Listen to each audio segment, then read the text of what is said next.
بسم اللہ الرحمن الرحیم، الحمدللہ رب العالمین والصلاة والسلام علی سید الانبیاء والمرسلین، اما بعد فاعوذ باللہ من الشیطان الرجیم، بسم اللہ الرحمن الرحیم۔ قال اللہ تبارک و تعالی فی القرآن المجید وفوق کل ذی علم علیم، صدق اللہ العظیم وصدق رسولہ النبی الکریم ونحن علی ذلک لمن الشاہدین والشاکرین والحمدللہ رب العالمین۔ اللہ تبارک و تعالی کا ہم پر کروڑ احسان ہے کہ اس نے ہمیں زندگی عطا فرمائی۔ مزید احسان یہ ہے کہ اللہ تعالیٰ نے ہمیں انسان بنایا۔ اس پر بھی مزید احسان یہ ہے کہ اس نے ہمیں مسلمان بنایا، اور مسلمان بنا کر مزید احسان یہ فرمایا کہ ہمیں علم کی دولت سے نوازا۔ تو علم وہ اللہ تعالیٰ کی نعمت ہے کہ جو ہر کسی کو میسر نہیں ہے، اور علم والے کا بڑا مقام اور مرتبہ ہے۔ قرآن مجید میں بے شمار واقعات ایسے موجود ہیں کہ جس میں اللہ تبارک و تعالیٰ نے اپنے انبیاء کرام کے علم کو واضح کیا۔ تو انہی واقعات میں سے ایک واقعہ میں حضرت سیدنا موسیٰ علیہ السلام اور حضرت سیدنا خضر علیہ السلام کا آپ کو سنانا چاہوں گا۔ یہ واقعہ سورہ کہف میں 15ویں سپارے کے آخر میں اور 16ویں سپارے کے شروع میں اللہ تعالیٰ نے بیان فرمایا، اور سورہ کہف کی آیت نمبر 60 سے یہ واقعہ شروع ہوتا ہے، اور آیت نمبر 82 تک جو ہے یہ واقعہ جاتا ہے۔ واقعہ کچھ اس طرح ہے کہ فرعون کے مر جانے کے بعد جب حضرت سیدنا موسیٰ علیہ السلام اور ان کی پوری قوم مصر میں رہنے لگے، تو کچھ عرصے کے بعد حضرت سیدنا موسیٰ علیہ السلام کا اللہ تعالیٰ سے مکالمہ ہوا، بات چیت ہوئی، اور آپ کو ان کی شان پتہ ہے کہ اللہ تعالیٰ سے کلام کیا کرتے تھے۔ تو ایک دن کلام چل رہا تھا، اللہ تعالیٰ سے بات چیت کر رہے تھے موسیٰ علیہ السلام، تو انہوں نے سوال کیا کہ یا اللہ، زمین میں تیرا سب سے زیادہ علم والا بندہ کون ہے جس کو تو نے سب سے زیادہ علم عطا فرمایا؟ تو اللہ تعالیٰ نے فرمایا کہ میرا ایک بندہ ہے خضر، تو اس کے پاس سب سے زیادہ علم ہے۔ تو موسیٰ علیہ السلام نے عرض کیا کہ یا اللہ، میں ان سے ملنا چاہتا ہوں تاکہ میں ان سے ملوں اور ان کا علم کچھ حاصل کروں۔ تو اللہ تبارک و تعالیٰ نے ان کو فرمایا کہ آپ جو ہے ایک جگہ چلے جائیے، اس جگہ کا نام بتایا مجمع البحرین، یعنی جہاں پر دو سمندر آپس میں مل رہے ہوں گے، تو وہاں آپ چلے جائیے، وہاں پہنچ کر آپ کو اس بندے سے ملاقات ہو جائے گی۔ اور اللہ تعالیٰ نے ایک نشانی بتائی، فرمایا کہ ایک مچھلی، مردہ مچھلی نمک لگا کے اپنے ساتھ رکھ لیجیے گا، اور جو ہی آپ جو ہے اس مقام پر پہنچیں گے تو وہ مچھلی زندہ ہو کے پانی میں چلی جائے گی۔ یہ اس مقام کی پہچان تھی۔ تو موسیٰ علیہ السلام نے ایسے ہی کیا، ایک مچھلی لی اور اس میں نمک لگا کے اس کو اپنے پاس رکھ لیا، اپنے ساتھ اپنے ایک شاگرد کو لیا جن کا نام تھا حضرت یوشع بن نون بن ابراہیم بن یوسف علیہ السلام۔ تو یہ بھی نبی تھے اور موسیٰ علیہ السلام کے شاگرد تھے، ان سے سیکھ رہے تھے اور ان کے بعد میں جانشین بنے ہی۔ تو یہ دونوں حضرات انبیاء کرام جو ہے وہ نکلے سفر پہ۔ موسیٰ علیہ السلام نے ان کو بتا دیا تھا کہ جہاں پر بھی، جس مقام پر بھی یہ مچھلی زندہ ہو کر پانی میں چلی جائے گی، اس جگہ پر ہمیں رکنا ہے اور ہمیں اس بندے سے ملاقات کرنی۔ چلتے رہے یہاں تک کہ سمندر کے کنارے سفر کرتے ہوئے ایک جگہ پہنچے، وہاں قیام کیا۔ موسیٰ علیہ السلام سو گئے تھک کر، یوشع علیہ السلام جاگ رہے تھے۔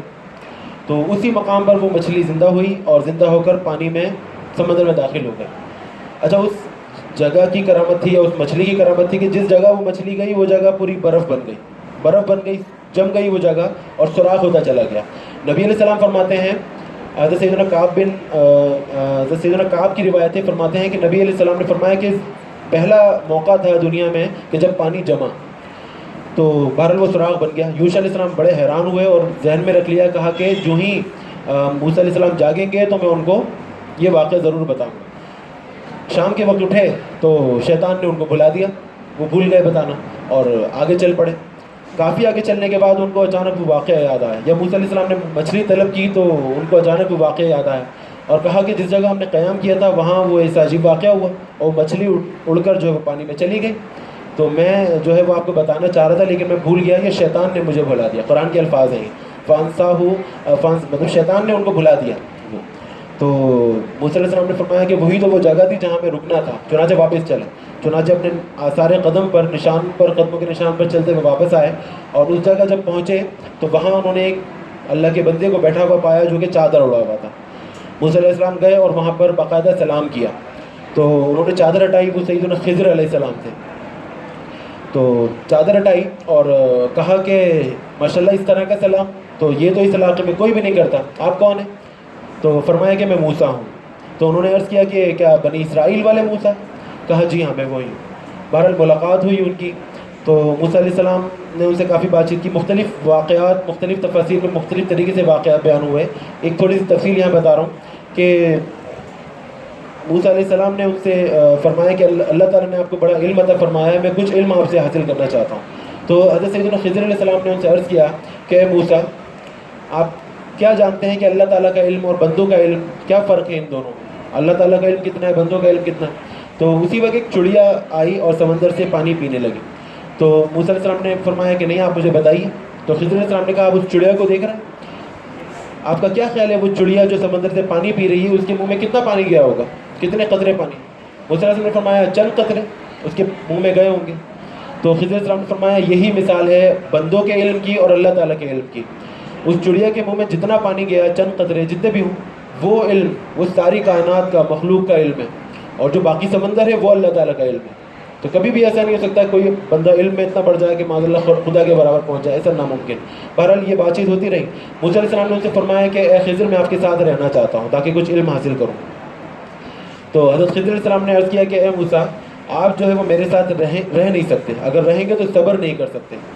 تو موسیٰ علیہ السلام نے فرمایا نہیں، میں آپ کے ساتھ رہوں گا اور انشاءاللہ صبر کروں گا. چنانچہ اس شرط پہ انہوں نے ساتھ رکھ لیا کہ اگر آپ نے کچھ بولا، آپ صبر نہ کر سکے تو پھر ہم الگ ہو جائیں گے. موسیٰ علیہ السلام نے شرط قبول کر لی، اور یہ دونوں حضرات ایک روایت میں اور دوسری روایت کے مطابق تینوں حضرات جو ہے وہ ساتھ چل پڑے. کچھ دور چلنے کے بعد ایک کشتی ان کو نظر آئی سمندر کے کنارے پر. تو اس کشتی میں سوار ہوئے یہ. تو جو کشتی کے مالکان تھے وہ خضر علیہ السلام کو پہچان گئے، اور پہچاننے کے بعد ان سے کرایہ وغیرہ نہیں لیا، ان کو ویسے ہی سفر کرنے کی اجازت دی. کچھ دیر آگے چلنے کے بعد سمندر کے بیچ میں جب پہنچے تو حضرت خضر علیہ السلام نے اس کشتی کے تختوں میں سے ایک تختہ جو ہے وہ اکھاڑ لیا، خراب کر دیا. تو موسیٰ علیہ السلام چونکہ اللہ کے نبی تھے، ان کے حساب سے تو یہ ظلم تھا، تو رہ نہ سکے اور کہہ بیٹھے کہ اے خضر، یہ آپ نے کیا کیا؟ کشتی والوں کے ساتھ انہوں نے آپ کے ساتھ بھلائی کی، آپ سے کرایہ نہیں لیا، اور آپ نے ان کے ساتھ جو ہے نا وہ غلط کام کر دیا، ظلم کر دیا. تو خضر علیہ السلام نے فرمایا، ان سے عرض کیا کہ اے موسیٰ، میں نے آپ سے نہیں کہا تھا کہ آپ میرے ساتھ رہ کر صبر نہیں کر سکتے؟ یہ الفاظ قرآن مجید کے ہیں 15ویں سپارے کے اینڈ میں. فرمایا قال الم اقل انک لن تستطیع معی صبرا، کہ میں نے آپ سے نہیں کہا تھا کہ آپ صبر نہیں کر سکتے؟ موسیٰ علیہ السلام نے فرمایا اچھا ٹھیک ہے، آپ مجھے رہنے دیں، میں بھول گیا تھا، اب انشاءاللہ میں صبر کروں گا. دوسرے کنارے پر پہنچے، وہاں اترے یہ لوگ. اترنے کے بعد تھوڑا سا آگے چلے تو وہاں پر کچھ بچے کھیل رہے تھے. حضرت سیدنا خضر علیہ السلام آگے بڑھے، ایک بچہ جو بہت حسین و جمیل تھا اس کو پکڑا اور زمین پہ لٹا کے اس کی گردن دبا کے اس کو جان سے مار دیا. موسیٰ علیہ السلام تڑپ گئے، یقیناً ایک ظلم تھا ان کی نظر. تو فوراً بول اٹھے کہ اے خضر، یہ آپ نے کیا کر دیا؟ آپ نے ایک پاکیزہ صاف ستھرے بچے کو جو ہے نا وہ آپ نے مار دیا، آپ نے جان لے لی، تو یہ تو آپ نے بہت برا کام کیا. آخری آیت ہے یہ 15ویں سپارے کی، تو آپ نے تو بڑا برا کام کیا. تو حضرت خضر علیہ السلام نے جواب میں ارشاد فرمایا، پہلی آیت 16ویں سپارہ، قال الم اقل لک انک لن تستطیع معی صبرا، میں نے آپ سے کہا تھا نا کہ آپ میرے ساتھ صبر نہیں کر سکتے. تو موسیٰ علیہ السلام نے پھر فرمایا کہ اچھا، میں آخری موقع مجھے دیں، اب اگر میں کچھ بولوں تو آپ مجھ سے الگ ہو جائیے گا، میں آپ سے دور چلا جاؤں. پھر آگے بڑھے، اور آگے بڑھنے کے بعد جو ہے ایک گاؤں میں پہنچے. یہ تینوں حضرات ایک گاؤں میں پہنچے. تو اس گاؤں میں پہنچ کے حضرت خضر علیہ السلام نے ان سے کہا کہ ہم مہمان ہیں، آپ ہماری ضیافت کریں، ہماری مہمان نوازی کریں، کچھ کھانے کو دیں. تو ان گاؤں والوں نے ایسے بدتمیز تھے وہ لوگ، انہوں نے انکار کر دیا، ہر شخص نے انکار کر دیا، کہا کہ آپ یہاں سے تشریف لے جائیں، ہم کوئی مہمانوں کی خدمت نہیں کرتے ہیں. وہاں سے باہر نکلنے لگے. موسیٰ علیہ السلام کو بڑا سخت غصہ آیا، بڑے جلیل القدر نبی تھے موسیٰ علیہ السلام. تو وہاں سے جب باہر نکلنے لگے تو دیکھا گاؤں کے کونے پر ایک دیوار تھی، بڑی عظیم الشان بڑی دیوار تھی، وہ گر رہی تھی، گرنے والی تھی. تو حضرت سیدنا خضر علیہ السلام اس میں اعظم جانتے تھے، اس میں اعظم پڑھا اور ایک ہاتھ سے انہوں نے دیوار کو سیدھا کر دیا، جو کہ 10 بندوں کا کام بھی نہیں تھا. ایک ہاتھ سے دیوار کو سیدھا کر دیا. تو موسیٰ علیہ السلام دوبارہ بول پڑے، کہا کہ اے خضر، آپ نے یہ کیا کام کیا؟ آپ اگر چاہتے تو اس کام کے بدلے میں اجرت لے سکتے تھے، اس دیوار کو گرنے دیتے. انہوں نے ہمارے ساتھ کون سی بھلائی کی جو آپ نے ان کے ساتھ بھلائی کر دی؟ خضر علیہ السلام نے کہا کہ بس اب بہت ہو گیا، ھذا فراق بینی و بینک، آپ میں اور میرے درمیان یہ فراق کا وقت آ گیا، جدا ہے، اب ہم ساتھ نہیں رہ سکتے. لیکن جانے سے پہلے سأنبئک بتأویلی کیا ما لم تستطع علیہ صبرا، ان قریب میں آپ کو میں ان تمام واقعات، تینوں واقعات کی تعویل بتاؤں گا، وجہ بتاؤں گا کہ وہ تینوں کام کیوں کیے جدا ہونے سے پہلے. تو اب سنیے، کہا کہ موسیٰ جو پہلا واقعہ آپ نے دیکھا، میں نے اس کشتی والوں نے جن پر مجھ پر احسان کیا اور میں نے ان کے ساتھ جو ہے وہ ایک گویا کہ ظلم کر دیا، ان کی کشتی خراب کر دی. معاملہ یہ تھا کہ ایک دوسرے کنارے پر جہاں یہ لوگ جانے والے تھے تو وہاں پر ایک بہت ظالم بادشاہ بیٹھا ہوا تھا، اور اس بادشاہ کا یہ کام تھا کہ جو بھی صحیح سلامت کشتی ہوتی تھی، اچھی خوبصورت کشتی ہوتی تھی، اس کو چھین لیا کرتا تھا.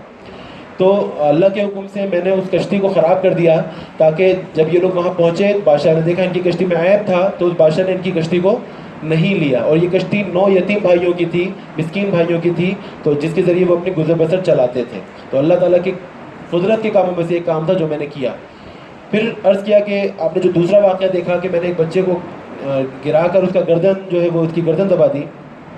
اس کا معاملہ یہ تھا کہ اس بچے کے پیشانی پر کفر لکھا ہوا تھا. وہ بچہ اس وقت اس کے جو والدین تھے، کانا ابوہما صالحا، اس بچے کے جو والدین تھے وہ بڑے نیک تھے، اور جو وہ بچہ تھا اس کی قسمت میں، تقدیر میں یہ لکھا ہوا تھا کہ آگے چل کے یہ کافر ہو جائے گا، اور اس کی محبت میں اس کے پورا گھر جو ہے وہ کافر ہو جاتا. تو اللہ تعالیٰ نے ان کو اس کفر سے بچانے کے لیے مجھے حکم دیا، میں نے اس بچے کی جان لے لی، اور اللہ تعالیٰ اس بچے کے بدلے میں ان کے والدین کو ایک بیٹی عطا فرمائے گا جو کہ ایک نبی کی بیوی بنے گی اور اس کی اولاد میں سے ایک نبی پیدا ہوں گے. پھر فرمایا کہ جو تیسرا واقعہ آپ نے دیکھا کہ ہم گاؤں میں گئے اور انہوں نے ہمارے ساتھ ایسا ایسا معاملہ کیا اور میں نے وہاں دیوار سیدھی کی. وہاں معاملہ یہ تھا کہ وہ گاؤں والے اگرچہ بدتمیز تھے اور ان میں اخلاق نام کو نہیں تھے، لیکن وہ جو دیوار تھی، وہ جگہ جو تھی وہ 2 یتیم بچوں کی تھی جو اس گاؤں میں رہتے تھے، اور اس کے والد جو ہے بڑے نیک شخص تھے جن کا انتقال ہو گیا تھا، اور انہوں نے اس دیوار کے نیچے خزانہ دفن کیا ہوا تھا اپنے بچوں کے لیے. اگر وہ دیوار گر جاتی تو گاؤں والے وہ سارا جو ہے خزانہ لوٹ لیتے اور ان بچوں کو کچھ نہیں ملتا، ان کے ساتھ ظلم ہو جاتا. تو اللہ کے حکم سے میں نے اس دیوار کو سیدھا کر دیا. اب جب وہ بچے بڑے ہو جائیں گے، بڑے ہونے کے بعد اس دیوار کے نیچے سے اپنے والد کا خزانہ وہ نکال لیں گے. یہ انہوں نے تعویلیں بتائیں اور اس کے بعد رخصت ہو گئے، دونوں اپنی اپنی جگہ چلے گئے. واقعہ ختم ہوا، قرآن پاک کا واقعہ تھا، لیکن اس کے اندر بے شمار ہمیں سبق سیکھنے کو ملتے ہیں. سب سے پہلی بات جو میں نے آیت تلاوت کی تھی خطبے میں، اللہ تعالیٰ نے فرمایا وَفَوْقَ كُلِّ ذِي عِلْمٍ عَلِيمٍ، ہر علم والے کے اوپر ایک علم والا ہوتا ہے. تو اگرچہ موسیٰ علیہ السلام کا مرتبہ بڑا تھا، موسیٰ علیہ السلام نبی رسول ہیں، اور خضر علیہ السلام کا مرتبہ ان سے کم ہے. بعض علماء فرماتے ہیں کہ خضر علیہ السلام نبی ہیں، لیکن اکثر علماء فرماتے ہیں کہ وہ نبی نہیں ہیں، وہ ولی ہیں اللہ تعالیٰ کی، جن کو اللہ تعالیٰ نے طاقت عطا فرمائی. تو اگرچہ ان کا مرتبہ نبی سے جو ہے وہ کم ہوتا ہے، ولی کا مرتبہ، لیکن اللہ تعالیٰ جس کو جتنا چاہے عطا فرمائے. موسیٰ علیہ السلام کو جو علم عطا فرمایا وہ علم شریعت تھا، رسول تھے، وہ شریعت کا علم ان کے پاس تھا. لیکن خضر علیہ السلام کے پاس جو علم تھا تو وہ علم شریعت نہیں تھا، بلکہ علم تکوینی تھا یا علم اسرار تھا. اللہ تعالیٰ کے حکم سے ان کو آگے کی باتیں معلوم ہو جاتی تھیں اور اللہ کے حکم سے وہ کام کیا کرتے. بہرحال تو علم والوں کے اوپر بھی علم والے ہوتے ہیں، ایک بات. دوسری بات یہ کہ اللہ تعالیٰ کے ہر کام میں حکمت ہوتی ہے. کہیں نہ کہیں کوئی نہ کوئی جو ہے وہ، اگرچہ بندوں کو اس وقت ایسا لگ رہا ہوتا ہے کہ ہمارے ساتھ ظلم ہو رہا ہے یا ہمارے ساتھ یہ جو ہے نا انصافی ہو رہی ہے، لیکن اللہ تعالیٰ حکیم و خبیر ہے، اللہ تعالیٰ ہر چیز سے باخبر ہے اور اللہ تعالیٰ ہر چیز کی حکمت رکھنے والا ہے. اگر آپ کو یا ہمیں ایسا لگ رہا ہے کہ ہمارے ساتھ ابھی ظلم ہو رہا ہے یا ناانصافی ہو رہی ہے، لیکن اس کے بدلے میں یقیناً اللہ تعالیٰ نے ہمارے لیے اچھا سوچ رکھا ہوگا. تو اسی لیے ہمیشہ یہی عقیدہ رکھنا چاہیے، اللہ تعالیٰ کے بارے میں کوئی بھی برا عقیدہ رکھنا غلط ہے اور حرام ہے اور ناجائز ہے. تو اسی لیے اس سے بچنا چاہیے اور کوشش کر کے سیرت اور تاریخ کی کتابوں کا مطالعہ کرنا چاہیے. تو اس طرح کے بے شمار واقعات آپ کے علم کو بڑھانے کے لیے انشاءاللہ وہاں پر موجود ہیں. دعاؤں میں یاد رکھیے گا. انشاءاللہ اگلی ویڈیو کے ساتھ حاضر ہوں گے. السلام علیکم ورحمۃ اللہ وبرکاتہ.